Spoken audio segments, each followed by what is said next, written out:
На 1. март 1913 година, делегатите на македонската колонија во Санкт Петербург го подпишале меморандумот за независноста на Македонија, предаден до министерот за надворешни работи на Велика Британија, сер Едвард Греј, и на амбасадорите на големите сили при дворот во Лондон.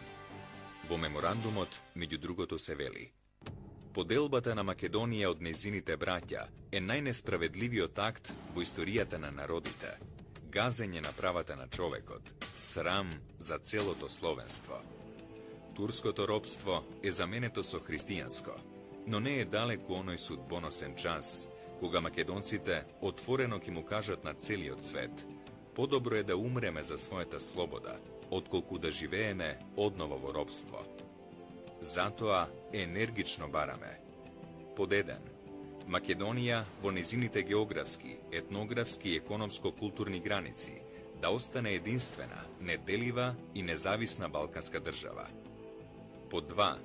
Во најскоро време, врз основа на општо гласање, да биде свикано Македонско народно собрание во Солун, заради детална разработка на внатрешната организација на државата и за определување на незините односи со соседните земји.